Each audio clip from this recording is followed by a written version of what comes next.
ओम शांति। आज का अव्यक्त महावाक्य 28 जुलाई 1971 से लिया गया है, जिसका शीर्षक है आकार में निराकार को देखने का अभ्यास। आकार को देखते निराकार को देखने का अभ्यास हो गया है। जैसे बाप आकार में निराकार आत्माओं को ही देखते हैं, वैसे ही बाप समान बने हो। सदैव जो श्रेष्ठ बीज होता है, उसी तरफ ही दृष्टि और वृत्ति जाती है। तो इस आकार के बीच श्रेष्ठ कौन सी वस्तु है? निराकार आत्मा। तो रूप को देखते हो व रूह को देखते हो, क्योंकि अब तो अंतर को भी जान गए हो ना, और महामंत्र को भी जान गए हो। जान लिया है, देख भी लिया है, बाकी क्या रहा? बाकी स्थित रहने के बाद में अभ्यासी हो। हर एक ने अपना अपना अनुभव बताया। बाबा कहते, ऐसे समझे अंत तक पहले पाठ के अभ्यासी रहेंगे, अंत तक अभ्यासी हो रहेंगे, वह स्वरूप भी बनेंगे। अंत के कितना समय पहले ये अभ्यास समाप्त होगा और स्वरूप बन जाएंगे। जब तक शरीर छोड़ेंगे तब तक अभ्यासी रहेंगे। पहले पाठ की समाप्ति कब होती है? जो समझते हैं अंत तक अभ्यासी रहेंगे, वह हाथ उठाओ। आकार में निराकार देखने की बात पहला पाठ पूछ रहे हैं। अभी आकार को देखते निराकार को देखते हो? बातचीत किससे करते हो? बच्चे कहते निराकार से। बाबा कहते आकार में निराकार देखने आए, इसमें अंत तक भी अगर अभ्यासी रहेंगे तो देही अभिमानी का अथवा अपने असली स्वरूप का जो आनंद व सुख है, वह संगम युग पर नहीं करेंगे। संगम युग का वर्षा कब प्राप्त होता है? संगम युग का वर्षा कौन सा है? बच्चे कहते अतीन्द्रिय सुख। यह अंत में मिलेगा क्या? जब जाने वाले होंगे। आत्मिक स्वरूप हो चलना व देही हो चलना, यह अभ्यास नहीं है। अभी साकार को व आकार को देखते आकर्षण इस तरफ जाती है व आत्मा तरफ जाती है। आत्मा को देखते हो ना। आकार में निराकार को देखना, यह प्रैक्टिकल और नेचुरल स्वरूप हो ही जाना चाहिए। अब तक शरीर को देखेंगे क्या? सर्विस तो आत्मा की करते हो ना। जिस समय भोजन स्वीकार करते हो, तो क्या आत्मा को खिलाते हैं व शारीरिक भान में करते हैं? उतरना और चढ़ना किसको अच्छा लगता है? छोटे छोटे बच्चे कहाँ भी सीढ़ी देखेंगे तो उतरेंगे, चढ़ेंगे जरूर। तो क्या अंत तक बचपन ही रहेगा क्या? वानप्रस्थी नहीं बनेंगे? जैसे शरीर की भी जब वानप्रस्थ अवस्था होती है, तो धीरे धीरे बचपन के संस्कार मिटते जाते हैं ना। तो यह उतरना चढ़ना बचपन का खेल कब तक होगा? साक्षात्कार मूर्त तब बनेंगे जब आकार में होते निराकार अवस्था में होंगे। अगर ऐसे समझेंगे कि अंत तक अभ्यासी रहना है, तो इस पहले पाठ को परिपक्व करने में ढीलापन आ जाएगा। फिर निरंतर सहज याद व स्वरूप की स्थिति की सफलता को देखेंगे नहीं। शरीर छोड़ेंगे तब सफल होंगे, लेकिन नहीं, यह आत्मिक स्वरूप का अनुभव अंत के पहले ही करना है। जैसे अनेक जन्म अपनी देह के स्वरूप की स्मृति नेचुरल रही है, वैसे ही अपने असली स्वरूप की स्मृति का अनुभव भी थोड़ा समय भी नहीं करेंगे क्या? यह होना चाहिए। यह पहला पाठ कंप्लीट हो ही जाएगा। इस आत्म अभिमानी की स्थिति में ही सर्व आत्माओं को साक्षात्कार कराने के निमित्त बनेंगे। तो यह अटेंशन रखना पड़े। आत्मा समझना, यह तो अपने स्वरूप की स्थिति में स्थित होना है ना। जैसे ब्रह्मा कुमार व ब्रह्मा कुमारी कहने से ब्रह्मा बाप व ब्रह्मा कुमारपन का स्वरूप भूलता है क्या? चलते फिरते मैं ब्रह्मा कुमार हूँ, यह भूलता है क्या? जब यह नहीं भूलता, शिववंशी होने के नाते अपना आत्मिक स्वरूप क्यों भूलते हो?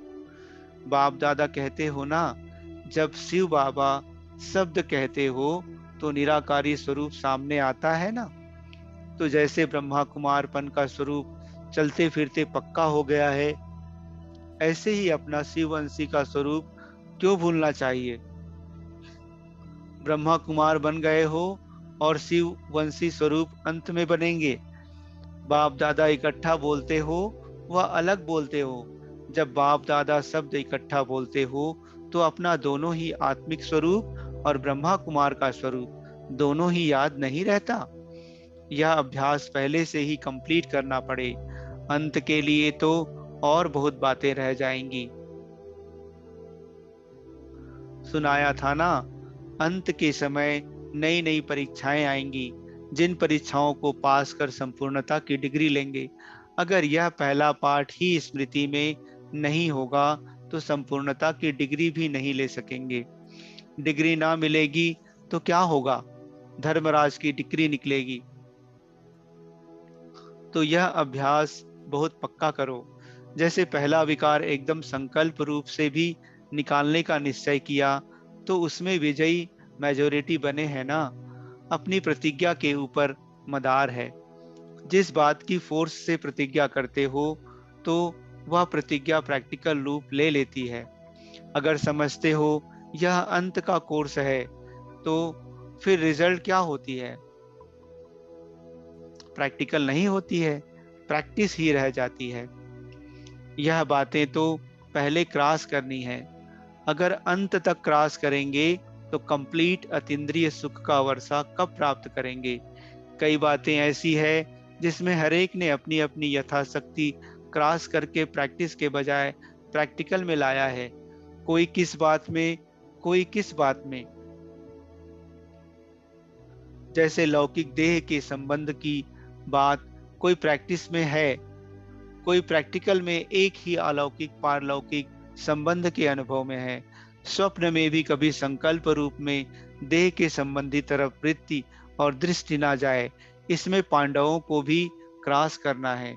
लौकिक को अलौकिक में परिवर्तन करने की स्मृति आती है तो वह हुआ कल्याण अर्थ। आप तो मधुबन भट्टी में रहने वाले हो ना, तो पहली सीढ़ी पास होनी चाहिए ना। जो एक सेकंड पहले नहीं था वह क्या अब के सेकंड में नहीं हो सकते हो? मधुबन के पांडव है, यूनिवर्सिटी के स्टूडेंट हैं, कोई छोटी गीता पाठशाला के स्टूडेंट नहीं है। तो इन्हों को कितना नशा रहना चाहिए, इन्हों की पढ़ाई कितनी ऊंची है। ऐसी कमाल करके दिखाना जो एक सेकंड पहले आप लोगों से ना उम्मीद रखे वह दूसरे सेकंड सभी उम्मीदवार बन जाए। महावीर सेना ने क्या किया? सारी लंका को जब जला दिया तो सीढ़ी नहीं पास कर सकते। पहली सीढ़ी तो बताई, दूसरी सीढ़ी है कर्मेंद्रियों पर विजय, तीसरी है व्यर्थ संकल्पों और विकल्पों के ऊपर विजय। यह है लास्ट।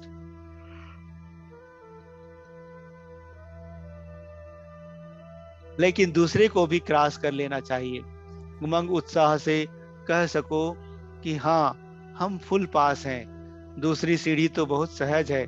जब मर्जीवा बन गए तो यह पुरानी कर्मेंद्रियों की आकर्षण क्यों? मर्जीवा बने तो खत्म हो गए ना। जैसे जन्म पत्री बतलाते हैं फलाने का इस आयु तक शरीर है, फिर खलास। लेकिन अगर कोई दान पुण्य करेंगे तो नई जन्म की रीति नई आयु शुरू हो जाएगी। तो ऐसे मर्जीवा बने अर्थात सब तरफ से मर चुके हो ना। पुरानी आयु समाप्त हुई, अभी तो नया जन्म हुआ, उसमें हुए ब्रह्मा कुमार ब्रह्मा कुमारियां। तो ब्रह्मा कुमारियों की कर्मेंद्रियों पर विजय ना हो, यह हो सकता है क्या? पिछला हिसाब है तो चुकतू हुआ। जब मर्जीवा बने, ब्रह्मा कुमार बन गए तो फिर कर्मेंद्रियों के वश कैसे हो सकते? ब्रह्मा कुमार के नए जीवन में कर्मेंद्रियों के वश होना क्या चीज होती है, इस नॉलेज से भी परे हो जाते। अभी शूद्रपन से मर्जीवा नहीं बने हैं क्या? वह अभी बन रहे हैं। शूद्रपन का जरा भी सांस अर्थात संस्कार कहाँ अटका हुआ तो नहीं है। कोई कोई का श्वास छिप जाता है जो फिर कुछ समय बाद प्रकट हो जाता है। यहाँ भी ऐसे हैं क्या? पुराने संस्कार अटके हुए होंगे तो मरजीवा बने हो, ऐसा ऐसे कहेंगे? मरजीवा ना बने तो ब्रह्मा कुमार कैसे कहेंगे? मरजीवा तो बने हो ना, बाकी मनसा संकल्प यह तो ब्रह्मा कुमार बनने के बाद ही माया आती है। शूद्र कुमार के पास माया आती है क्या? आप मूंझते क्यों हो? बोलो कि मरजीवा बने हैं। मरजीवा बनने के बाद माया को चैलेंज किया है, इसलिए माया आती है। उनसे लड़कर हम विजयी बनते हैं। ऐसे क्यों नहीं कहते हो? महावीर हो तो अपना नशा तो कायम रखो ना। जब अपने को ब्रह्मा कुमार समझेंगे तो फिर यह जो सेकंड सीढ़ी है, कर्मेंद्रियों का आकर्षण, उससे भी पार हो जाएंगे। ब्रह्मा कुमार व शिव कुमार यह दोनों ही स्मृति रखने से कभी भी फेल नहीं हो सकेंगे, क्योंकि ब्रह्मा कुमार समझने से फिर ब्रह्मा कुमार के कर्तव्य, ब्रह्मा कुमार के गुण क्या है, वह भी स्मृति में रहते हैं ना। तो अब दूसरी और तीसरी सीढ़ी क्रॉस करके पास विद ऑनर बनने के समीप आने के लिए यह भट्ठी की है। तो भट्ठी के समाप्ति के साथ यह भी समाप्त कर देनी है। जैसे देखो, स्थान के आधार पर स्थिति बनती है। यह मधुबन का स्थान ऐसा है जो स्थिति को ही बदल लेता है ना। स्थान का स्थिति पर असर होता है, और हरेक को अपने स्थान का नशा कितना रहता है, अपने देश का, अपने हद के निवास स्थान अर्थात घर का नशा नहीं होता है। अगर बड़ी कोठी व महल में निवास करने वाला होगा तो स्थान का स्थिति पर असर होता है। तो आप सभी से श्रेष्ठ स्थान पर हो तो इसका भी असर स्थिति पर होना चाहिए। श्रेष्ठ वरदान भूमि के निवासी है तो अपनी स्थिति भी सदा सभी को देने वाली बनानी चाहिए। वरदान वह दे सकता है जो साक्षात्कार मूर्त होगा। कोई भक्त को भी वरदान प्राप्त होता है तो साक्षात्कार मूर्त द्वारा होता है ना। तो साक्षात्कार मूर्त बनने से ही वरदाता मूर्त बन सकेंगे। बाप दाता के बच्चे दाता बनना है, लेने वाले नहीं लेकिन देने वाले। हर सेकंड हर संकल्प में देना है। जब दाता बन जाएंगे तो दाता का मुख्य गुण कौन सा होता है? उदार चित्त, जो औरों के उद्धार के निमित्त होंगे तो वह अपना नहीं कर सकेंगे। सदैव ऐसे समझो कि हम दाता के बच्चे हैं। एक सेकंड भी देने के सिवाय ना रहे, उसी को कहा जाता है महादानी। सदैव देने के द्वार खुले हों, जैसे मंदिर का दरवाजा सदैव खुला रहता है, यह तो आजकल बंद करते हैं। तो ऐसे दाता के बच्चे का देने का द्वार कभी बंद नहीं होता। हर सेकेंड हर संकल्प चेक करो, कुछ दिया, लिया तो नहीं, देते जाओ। लेना है बाप से, वह तो ले ही लिया, अब देना है। लेने का कुछ रहा है क्या? सभी कुछ जो लेना था वह ले लिया, बाकी रह गया देना। जितना जितना देने में बिजी रहेंगे तो यह बातें जिसको क्रॉस करना मुश्किल लगता है वह बहुत सहज हो जाएंगी, क्योंकि महादानी बनने से महान शक्ति की प्राप्ति स्वतः होती है। तो यह कार्य तो अच्छा है ना, देने के लिए तो भंडारा भरपूर है ना। इसमें फुल पास है, जिसमें फुल पास हो उसको राइट लगाते जाओ। जिसमें समझते हो फुल पास होना है तो भट्टी से फुल पास हो निकलना।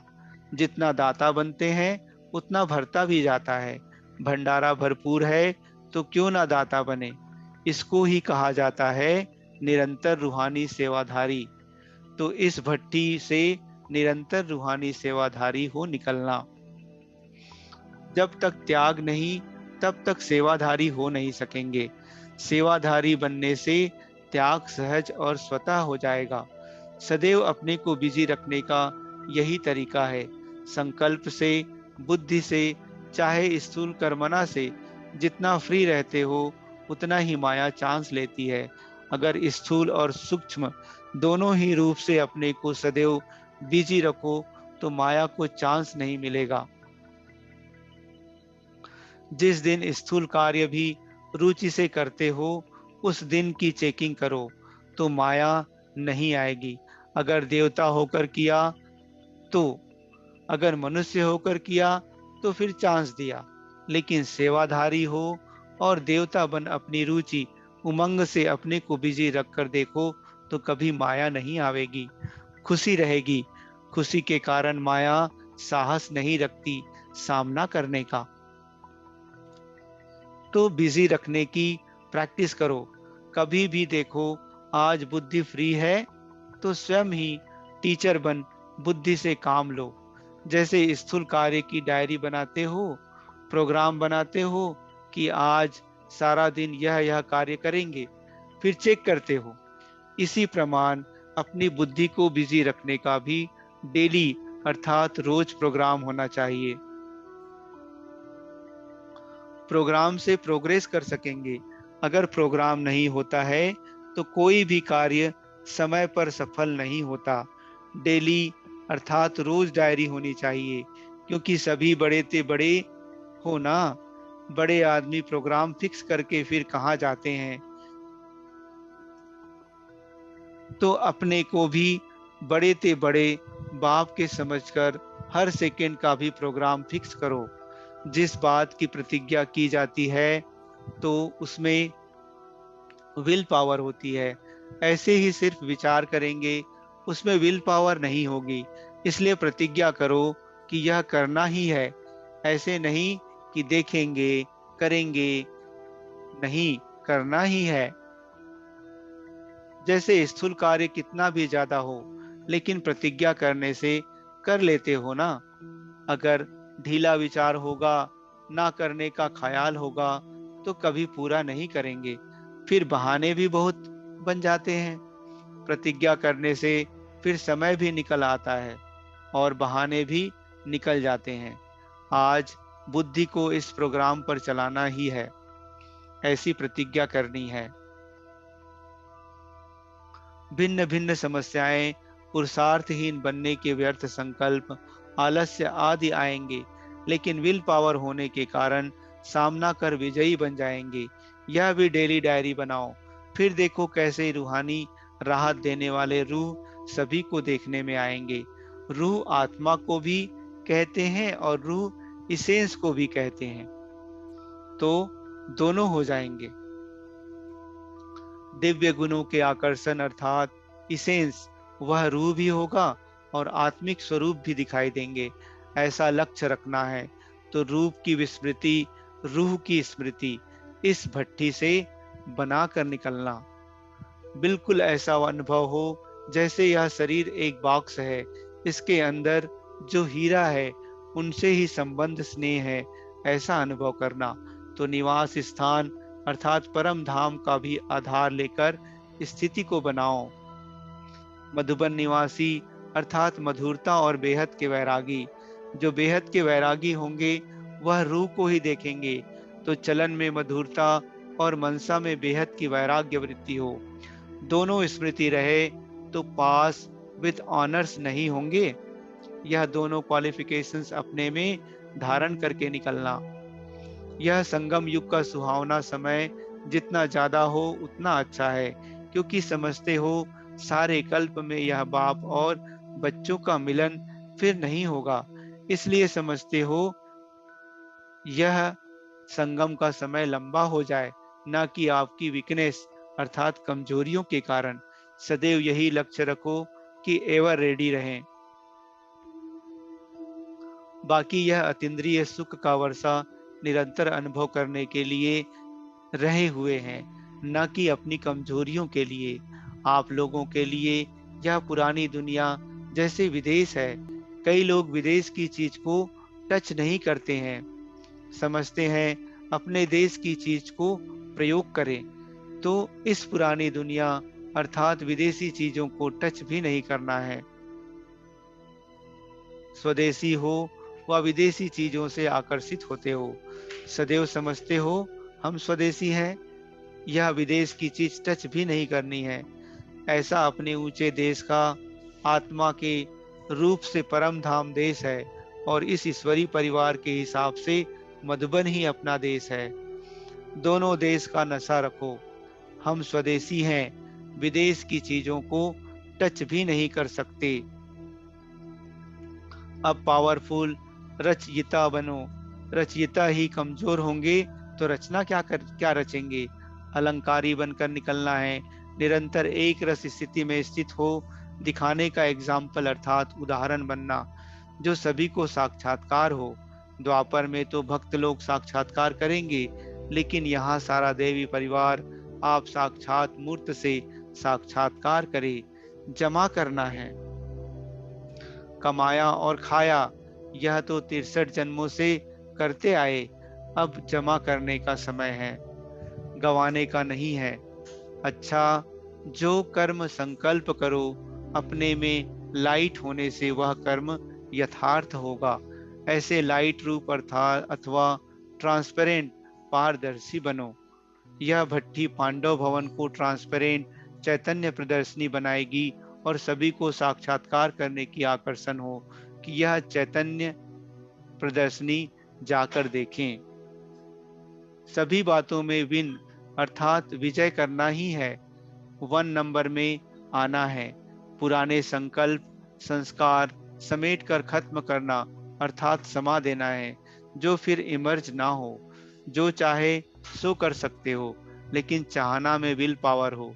जितनी वृत्ति पावरफुल होगी उतना वायुमंडल भी पावरफुल बनता है। जिस समय कोई में भी वीकनेस आती है तो पावरफुल वृत्ति का सहयोग मिलने से वह आगे बढ़ सकते हैं। बाप एक रस है तो बाप के समान बनना है। कुछ भी हो जाए तो भी उसको खेल समझकर समाप्त करना। खेल समझने से खुशी होती है। अभी का तिलक जन्म जन्मांतर का तिलकधारी व ताजधारी बनाता है, तो सदैव एक रस रहना है, फॉलो फादर करना है। जो स्वयं हर्षित है वह कैसे भी मन वाले को हर्षित करेगा।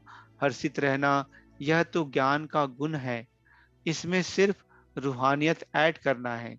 हर्षितपन का संस्कार भी एक वरदान है जो समय पर बहुत सहयोग देता है। अपने कमजोर संकल्प गिराने का कारण बन जाते हैं, इसलिए एक संकल्प भी व्यर्थ ना जाए, क्योंकि संकल्पों के मूल्य का भी अभी मालूम पड़ा है। अगर संकल्प वाचा कर्मणा तीनों अलौकिक होंगे तो फिर अपने को इस लोक के निवासी नहीं समझेंगे। समझेंगे कि इस पृथ्वी पर पांव नहीं है, अर्थात बुद्धि का लगाव इस दुनिया में नहीं है। बुद्धि रूपी पांव देह रूपी धरती से ऊंचा है, यह खुशी की निशानी है। जितना जितना देह के भान की तरफ से बुद्धि ऊपर होगी उतना वह अपने को फरिश्ता महसूस करेगा। हर कर्तव्य करते बाप की याद में उड़ते रहेंगे तो उस अभ्यास का अनुभव होगा। स्थिति ऐसी हो जैसे कि उड़ रहे हैं। अच्छा, ओम शांति।